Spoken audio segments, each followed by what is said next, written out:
Channel को subscribe जरूर करें, शेयर करें।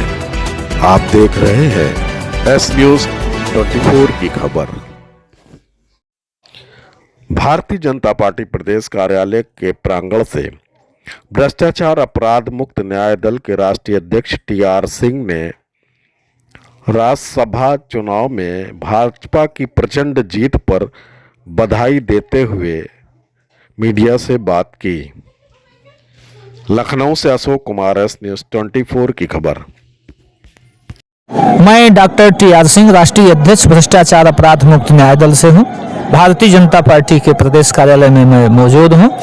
2024 के लोकसभा के चुनाव की तैयारियां इस समय चरम पर हैं और अभी संपन्न हुआ कल राज्यसभा का चुनाव, जिसमें भारतीय जनता पार्टी को प्रचंड बहुमत से जीत हुई है और उत्तर प्रदेश की जो विपक्षी पार्टियां हैं उसके विधायक जो है सब काफ़ी संख्या में भाग के भारतीय जनता पार्टी का समर्थन दिए हैं। भारतीय जनता पार्टी के जो है शासन में जो है उनको विश्वास है कि जो है भारतीय जनता पार्टी अच्छा काम कर रही है, इसलिए उन्होंने जो है राज्यसभा के संदर्भ में उन्होंने जो है समर्थन दिया और वोट दिया और भारतीय जनता पार्टी दिन प्रतिदिन आगे बढ़ रही है। सवाल बिल्कुल आपका प्रासंगिक है, आपके सवाल का हम स्वागत करते हैं। भारतीय जनता पार्टी के नेतृत्व में जो इस समय का सिचुएशन है वो लोकतंत्र को सुरक्षित, संरक्षित, व्यवस्थित करने के लिए है और भारतीय जनता पार्टी किसी पार्टी के दुश्मन नहीं है। भारतीय जनता पार्टी करप्शन और क्राइम का दुश्मन है। भारतीय जनता पार्टी के शासन में करप्शन शून्य और क्राइम शून्य का जो है जीरो टॉलरेंस की नीति चल रही है।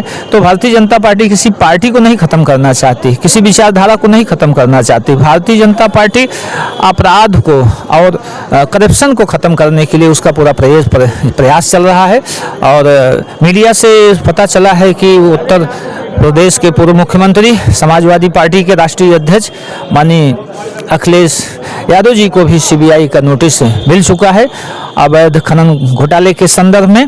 और अच्छी बात है कि जो करप्शन का मुद्दा है, जो भ्रष्टाचार का मुद्दा है, उस मुद्दे पर अगर भारतीय जनता पार्टी काम कर रही है तो ये देश का सौभाग्य है, ये जो है 140 करोड़ जनता का सौभाग्य है।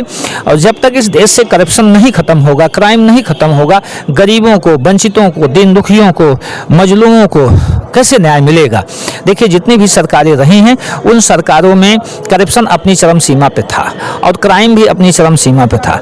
आज भारतीय जनता पार्टी की सरकार में करप्शन पर वार देश के यशस्वी प्रधानमंत्री माननीय नरेंद्र मोदी जी कर रहे हैं, उत्तर प्रदेश के यशस्वी मुख्यमंत्री माननीय जो है योगी आदित्यनाथ जी कर रहे हैं। इस संदर्भ में निश्चित रूप से करप्शन कहीं न कहीं जो है खत्म होने की स्थिति में है और देश का जो सूचनांक है वो 83% से 93% तक आ चुका है और करप्शन इसका मतलब है कम हुआ है। और करप्शन जब कम होगा तभी इस देश का विकास होगा, वंचितों का विकास होगा, दीन दुखियों का विकास होगा, महिलाओं का विकास होगा और डॉक्टर बी आर अम्बेडकर के सपनों का भारत भी बनेगा, डॉक्टर लोहिया के भी सपनों का भारत बनेगा। तो करप्शन पर वार हो रहा है। उसी क्रम में उत्तर प्रदेश के पूर्व मुख्यमंत्री माननीय अखिलेश यादव को सीबीआई ने नोटिस दिया है और अब नोटिस में देखिए क्या जवाब सवाल होता है।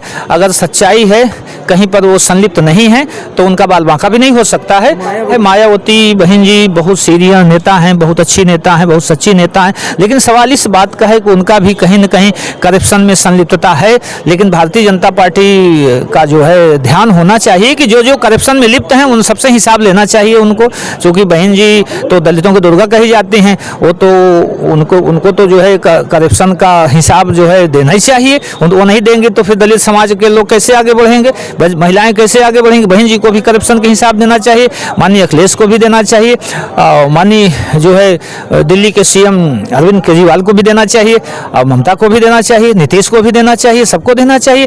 करप्शन पर अगर देश के प्रधानमंत्री जी काम कर रहे हैं तो हजारों वर्षों तक का इतिहास उनको जो है स्वागत करेगा, वंदन करेगा, अभिनंदन करेगा। और मीडिया भाइयों, हम आपको साधुवाद करते हैं कि आप करप्शन पर जो सवाल पूछ रहे हैं ये बहुत बड़ा प्रासंगिक सवाल है।